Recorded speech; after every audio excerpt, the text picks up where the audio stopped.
When your own family says you've become a burden, it's not something you ever forget. I remember the words like they were carved into my heart. It was a quiet Sunday morning. The kind where the world feels still, almost too still. I was sitting near the window, watching the birds pick at the last of the seed I'd scattered earlier. The old clock above the stove ticked loudly, marking time that seemed to move slower every day. Then I heard their voices from the kitchen. My son, Mark, and his wife Elise. They didn't know I was awake. "I can't keep doing this," Elise, Mark said, his voice low but firm. "Mom needs help with everything now. It's too much." And Elise, she sighed. "She's not the same, Mark. You know that. She's a burden, a burden." The word felt heavier than the years I had lived. I didn't cry, not then. I just sat there, my hands folded in my lap, feeling the weight of that word sink deep into my chest. All my life, I had believed I was a blessing to my family. I raised my son alone after his father died young. I worked in the diner, took in laundry, and never once complained. Every penny I earned, I saved for his future. And now, in the twilight of my life, I was a burden. The sunlight through the window felt colder that morning. My tea went untouched. Outside, a lone crow flew across the gray sky, and for the first time in years, I felt small. I could hear them moving around the kitchen. Dishes clinking, footsteps, silence. Then my son walked in. He didn't know I'd heard. He smiled, but it didn't reach his eyes. "Morning, Mom. Did you sleep well?" he asked. I smiled back. "Yes, dear. I slept fine, but my heart, it didn't." That was the morning everything began to change, not just in my house, but inside me. I realized love, no matter how deep, can sometimes fade quietly like a candle that runs out of wax. And yet, even then, a part of me still believed I could bring back the warmth. Maybe I was wrong. Or maybe love just needed a little more time to find its way home again. I was born in a small village, the kind where everyone knows everyone. And news travels faster than the wind, faster than the wind. Share what you have and never let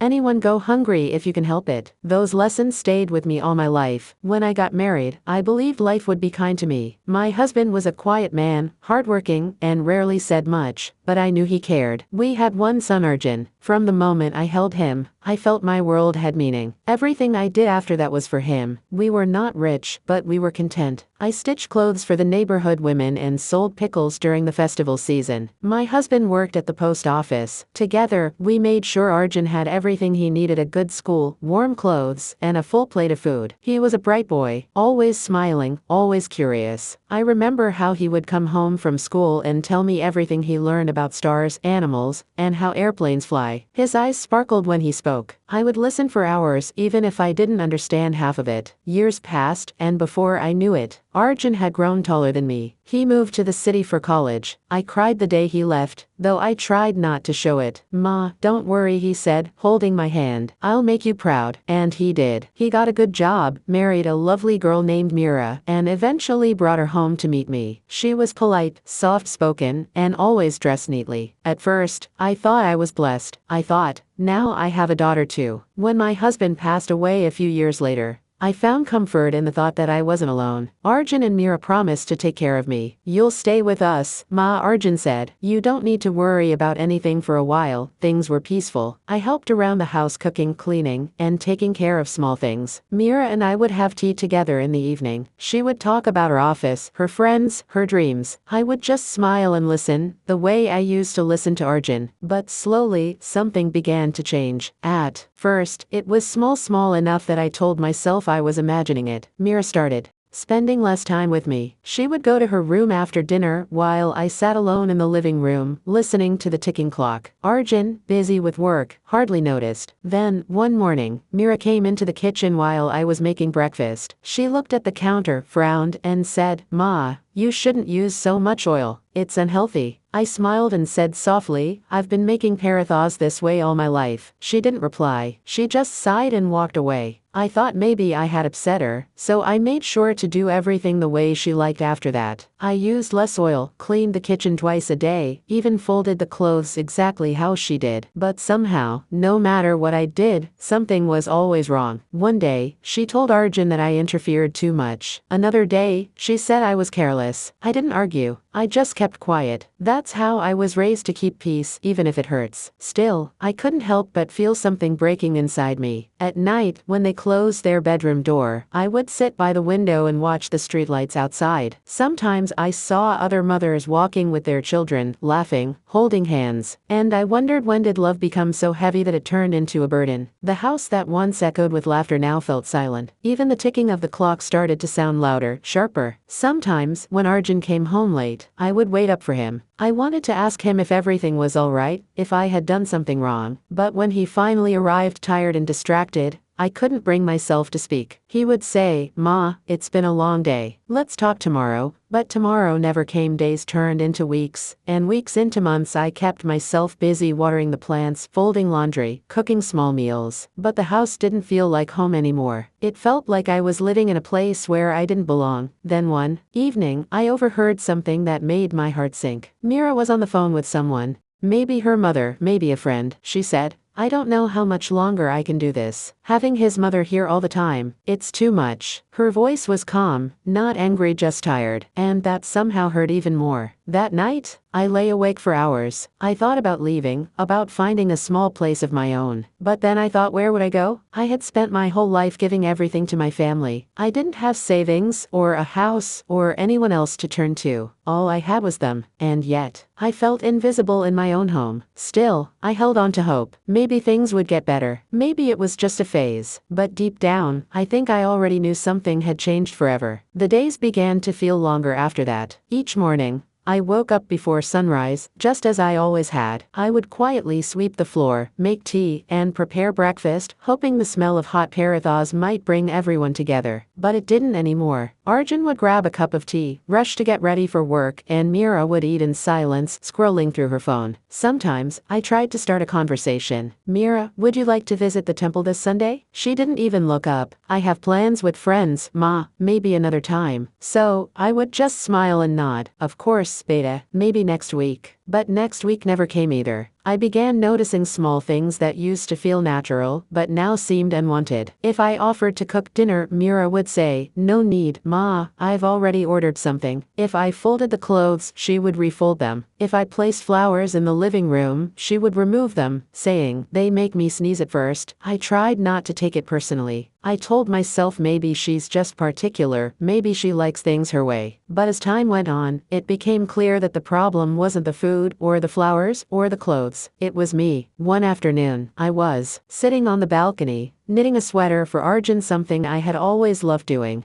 Mira came home early from work. She looked tired and slightly irritated. "Ma, could you please not leave your yarn and things out here? It looks messy," she said. I looked at the small basket near my chair, neatly folded yarn, 2 knitting needles. Nothing out of place, but I nodded quietly. "I'll put it away." After she went inside, I sat there for a while, staring at the empty space where my basket had been. It's strange how silence can sometimes feel louder than words. One night, a small argument broke out between Arjun and Mira. It started over something trivial, the electric bill, I think, but soon, I heard my name. "You always take her side," Mira said sharply. "You never say anything to your mother, no matter what she does." My hands froze over the dishes I was washing. The sound of their voices carried through the thin walls. "Mira, please, not so loud," Arjun said softly. "She might hear." "Let her hear," Mira snapped. "She needs to know she can't just live here forever." For a moment, I couldn't breathe. The room felt smaller, the walls closer. I stood there, my heart beating so hard I thought they might hear it. I didn't want to cause trouble, but hearing those words, "she can't just live here forever," felt like a door slowly closing behind me. When I went to my room that night,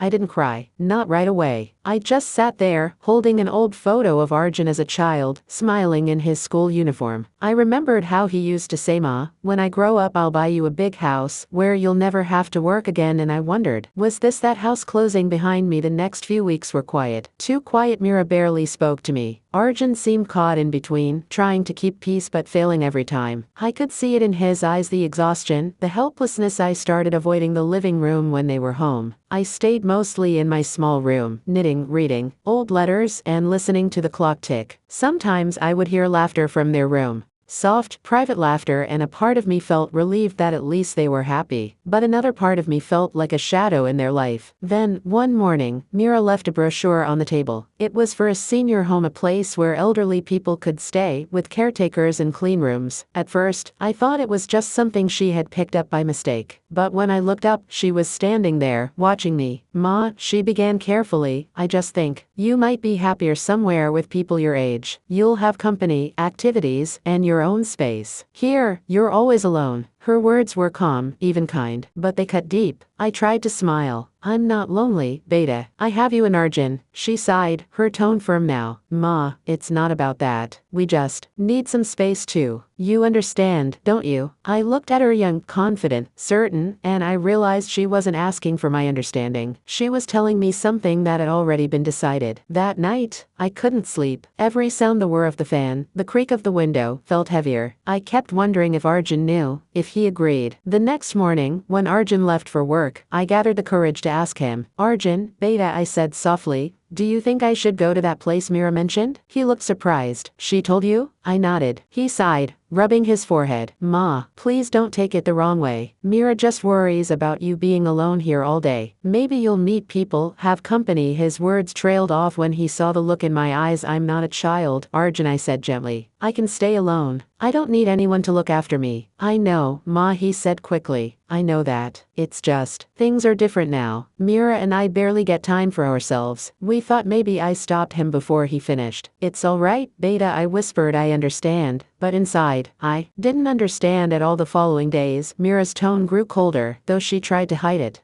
If I coughed, she said, "You should see a doctor." If I stayed quiet, she said, "Ma, you're upset again, aren't you?" If I smiled, she said, "You don't have to pretend." No matter what I did, it seemed wrong. I started keeping my things packed neatly in a corner, as if preparing for something inevitable. My clothes, my books, the few photographs I had left. Each night, I would sit on my bed and look at them, my small world, shrinking a little more each day. Sometimes, I thought of writing a letter to my sister, or to an old friend back in the village. But what would I say? That I felt unwanted in my own son's house? That my love had somehow turned into inconvenience? So, I kept quiet. Then, one evening, it happened. Arjun came home late. Mira had been waiting for him, her face tight with frustration. I was in my room, but their voices reached me. "I can't keep doing this," Arjun, Mira said, her voice trembling. "Every day feels heavy. I want our own life, our own space." "She's my mother," Mira, Arjun said, trying to stay calm. "I know that. But she's always here, in every room, in every moment. I feel like I can't breathe in my own house." The words hit me like a cold wave. After a long pause, I heard Arjun say quietly, "Maybe you're right."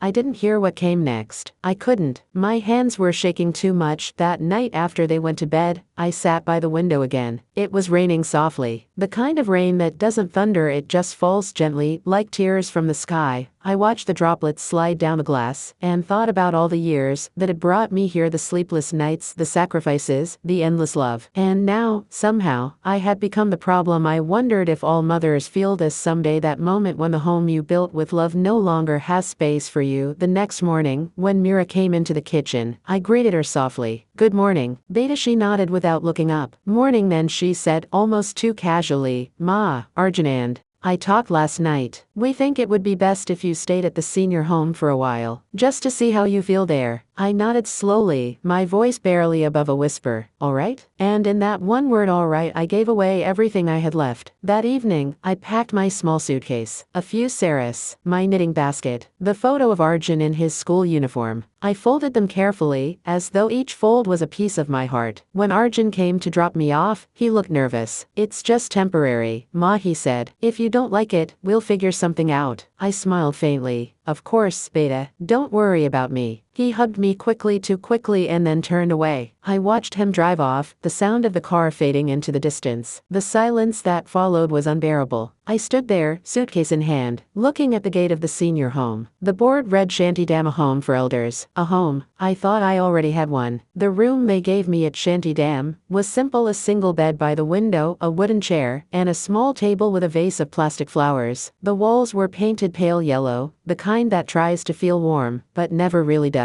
An elderly lady in the next room smiled at me when I arrived. "You're new?" she asked softly. I nodded. Yes. Just for a little while. She smiled again, the kind of smile that hides stories. We all said that once. Her words stayed with me. The first few nights were the hardest. I couldn't sleep. The mattress felt too firm, the fan too loud, and the silence between the sounds was unbearable. Every night, I would stare at the ceiling, listening to the faint noises of other lives, someone coughing, a nurse walking down the hall, a distant clock ticking away another hour I wasn't meant to count. During the day, I would sit in the garden. The other residents talked among themselves, sharing gossip, memories, and complaints about their children. I didn't join them. I just sat quietly, watching the sunlight filter through the leaves. It wasn't that they were unkind. They were friendly, even welcoming. But I felt like I didn't belong, not yet. Maybe not ever. Every morning, I would wait for a call from Arjun. At first, he called every day. Ma, how are you? Are they treating you well? Yes, Beta, I would reply, forcing cheer into my voice. Everything is fine here. He would pause. Good, good. Mira sends her regards. I wanted to ask if she really did, but I never did. A few weeks later, the calls became less frequent, every few days, then once a week. Eventually, they stopped altogether. The silence of the phone became a sound I learned to live with. One afternoon, I sat by the window with my knitting. The pattern was familiar, a sweater I had begun before I left home. I was making it for Arjun, even though I wasn't sure when I'd ever give it to him. A young volunteer named Ria came in. She was kind, always smiling, always talking as if to fill the empty spaces left behind by forgotten people. Mrs. Sharma, she said brightly, we're having a small gathering tonight. Music, snacks, maybe some poetry. You should join us. I smiled faintly. Maybe later, dear. I'm not much for crowds these days. She tilted her head, studying me. You remind me of my Nani. She used to wait by the window too. Always said someone would come. I looked at her, my hand still on the half-knit sweater. Did they? Ria's smile faded slightly. No, but she kept believing they would. Something in her words cracked open a space in my chest that I had been trying hard to keep closed. That evening, I went to the garden. The sun was setting, a deep orange glow spreading across the horizon. The other residents were laughing, some clapping along to a song that played softly from a speaker. I sat on a bench at the edge, my eyes fixed on the gate. I told myself I wasn't waiting. I was just sitting, but every time I heard a car pass outside, my heart jumped. Maybe it was Arjun. Maybe he'd come to see me.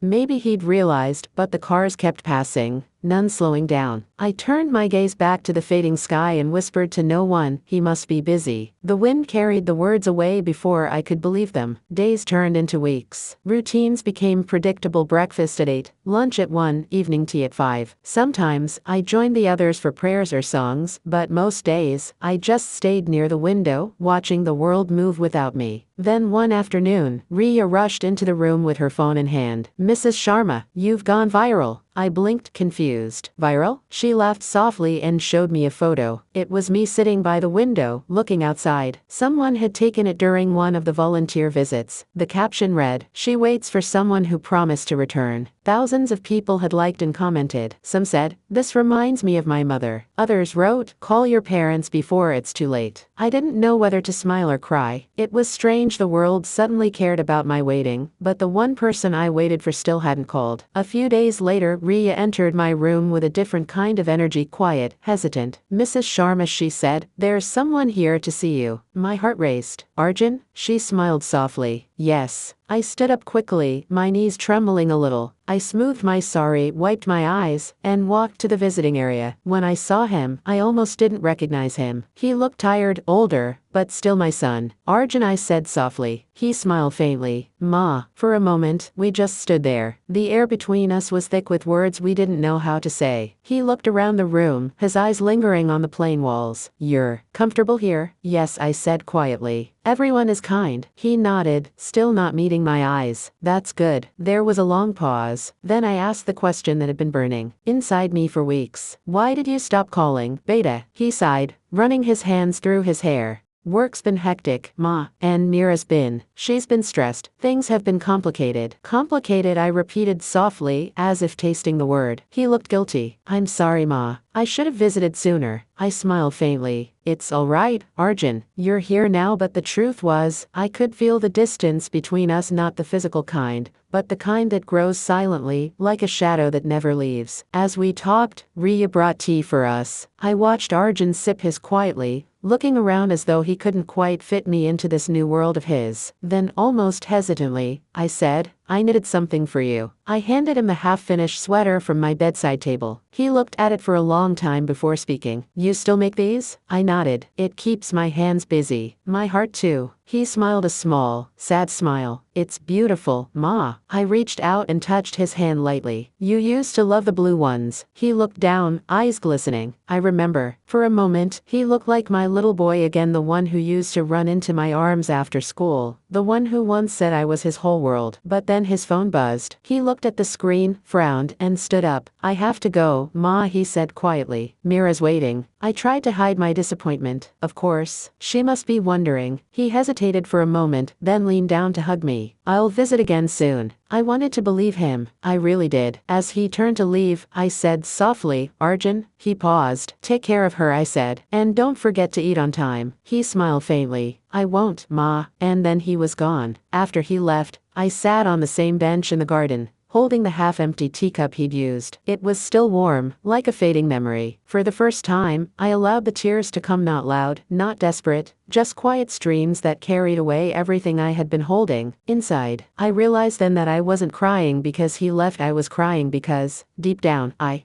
knew he wouldn't come back soon. It wasn't anger I felt, it was understanding. Painful, slow, inevitable understanding. Sometimes love doesn't fade all at once. It fades in moments, unanswered calls, missed visits, quiet dinners without laughter. And in those small absences, you start to disappear too. That night, I couldn't sleep again. The fan hummed softly, and the moonlight fell across my room in pale silver lines. I sat up, looking at the half-finished sweater on my table. I thought about my life, the years I had given, the love I had carried. I wasn't angry at anyone, not even Mira. Maybe they truly needed space. Maybe I had done my part. Maybe this was simply the circle of life where mothers become memories and love becomes silence. But still, I whispered into the darkness, I only ever wanted to be a blessing, not a burden. And that was the moment everything changed inside me. Not because my situation improved, not because anyone apologized, but because I finally understood that love, true love, means letting go, even when your heart wants to hold on. The morning after Arjun's visit, the world felt strangely quiet, not sad, not heavy, just still. I sat by the window, watching the sunlight spread across the courtyard, the same way it had for weeks. But something inside me had changed. I wasn't waiting anymore. Not in the same way, at least. The hope was still there, soft, steady, but it no longer hurt. It simply existed, like an old scar that doesn't ache anymore, but still reminds you of what once was. I began walking in the garden every morning. The grass was cool beneath my slippers, and the smell of wet soil always reminded me of home, of the small backyard where I used to grow marigolds. Ria often joined me. She would chatter about her college, her dreams, her grandmother. I mostly listened, but she said I gave good advice. One day, she asked me gently, do you ever regret coming here? I smiled faintly. Regret is a strange thing, dear. It doesn't change the past. It only makes the present heavier. She nodded thoughtfully. But doesn't it hurt that they left you here? I looked up at the sky. It used to. But now I think, maybe it hurt them too, in their own way. I didn't say it to sound wise, I said it because I truly believed it. No one is born cruel. Sometimes, life makes people blind to the hearts that once carried them. Over the next few weeks, I started helping in small ways around the home, folding clothes, arranging flowers, reading to those whose eyes had grown too tired to see clearly. There was an old man named Mr. Thomas who never spoke much. He had a photograph of his daughter on his bedside table, the glass cracked, but the smile intact. One afternoon, I found him sitting alone, looking at that photograph. She doesn't call anymore, he said softly, but I still keep this here. Habit, I guess. I smiled sadly. Love can be a habit too. He looked at me, then really looked, and nodded. After that, we shared our evening tea together almost every day. Not because we talked much, but because silence felt less heavy when shared. Over the next few weeks, I started helping in small ways around the home, folding clothes, arranging flowers, reading to those whose eyes had grown too tired to see clearly. There was an old man named Mr. Thomas, who never spoke much. He had a photograph of his daughter on his bedside table, the glass cracked,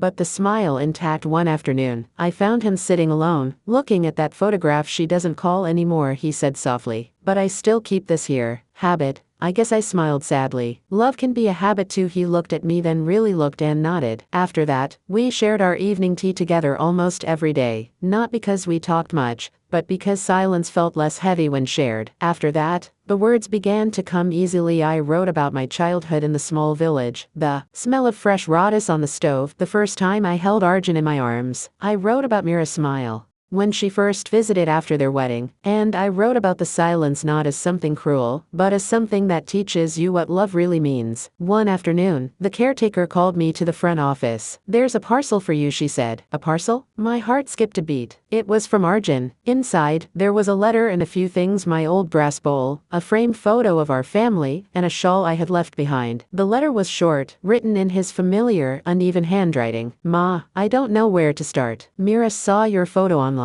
she cried. "We didn't realize how far we'd drifted from you. Life got busy, and we let it happen. I'm sorry for that. We're moving to a new house soon. It has a small garden. I know you love flowers. Once we're settled, I'll come and bring you home. I promise. Love, Arjun." I sat there for a long time, holding that letter against my heart. Tears came again, but these were different. They were soft, cleansing, like rain after a long drought. It didn't matter whether he kept the promise or not. What mattered was that he remembered. That evening, I went to the garden again. The sky was painted in shades of gold and rose, and the breeze carried the faint smell of jasmine. I spread the shawl he had sent me over my shoulders. It smelled faintly of home, that mix of detergent and the perfume Mira used. "Riya saw me and smiled. 'You look happy today, Mrs. Sharma.' 'I am,' I said quietly. Sometimes peace doesn't come from things changing. It comes when you accept what is, and love anyway." She sat beside me. "You always find the right words." I chuckled softly. "No, dear. I just had many years to learn the wrong ones first." As the days passed, I started helping the volunteers organize little story evenings. We would gather in the hall after dinner, lights dimmed, soft instrumental music playing in the background. Everyone would share a memory, a small piece of their life. Some were funny, some were sad, some were too painful to put into words.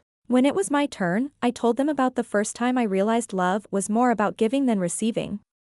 I told them how my son's silence taught me patience, how Mira's distance taught me understanding, and how this quiet home had given me space to rediscover myself.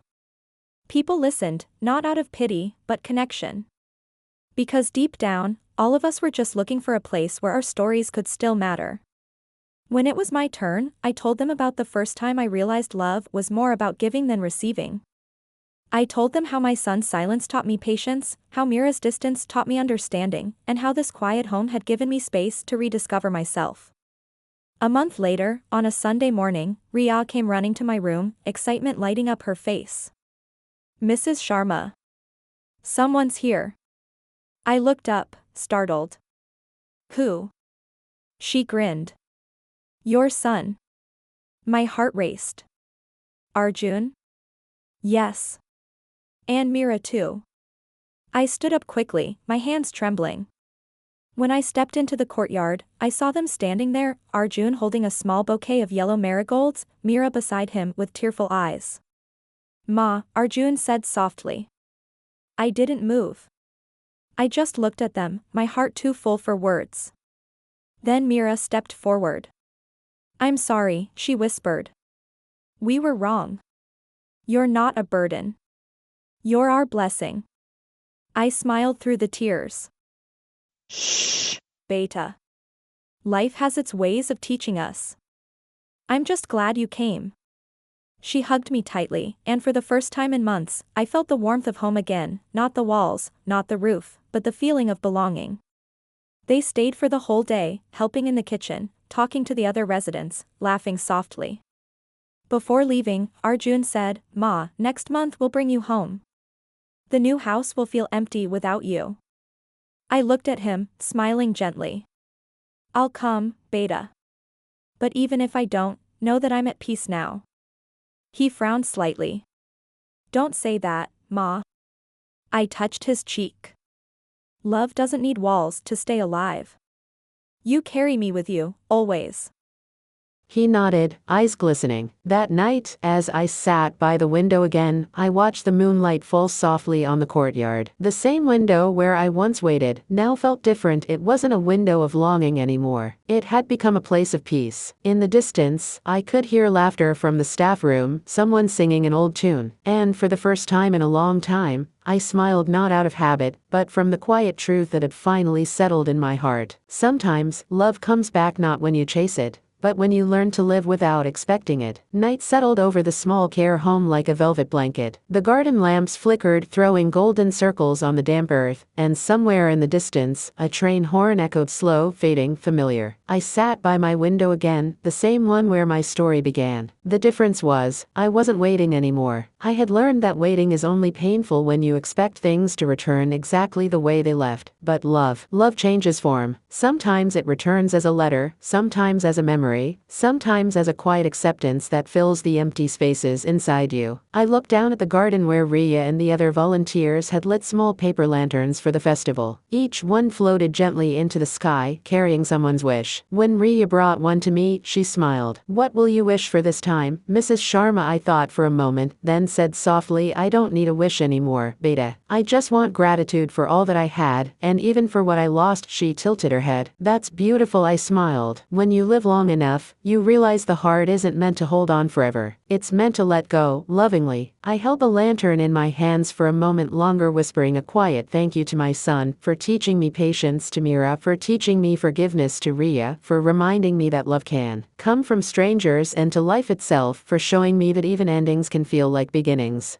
Then I released the lantern. It rose slowly, catching the wind, joining the hundreds of tiny lights drifting upward. And as I watched it disappear into the starry night, I realized something simple yet profound. I wasn't a burden. I never was. I was someone who loved too much, waited too long, and still chose kindness. Later that night, I opened my little notebook one last time. On the final page, beneath all my memories and small lessons, I wrote, "If someday you find yourself alone, remember this: you were never meant to be forgotten. You were meant to be remembered quietly, in every kind act, every gentle smile, and in every person who still believes that love, even when unreturned, is still worth giving." I closed the notebook, placed it on the table beside my bed, and looked out at the stars. Somewhere out there, my lantern still floated, not as a plea anymore, but as a thank you. And in that moment, I finally felt home.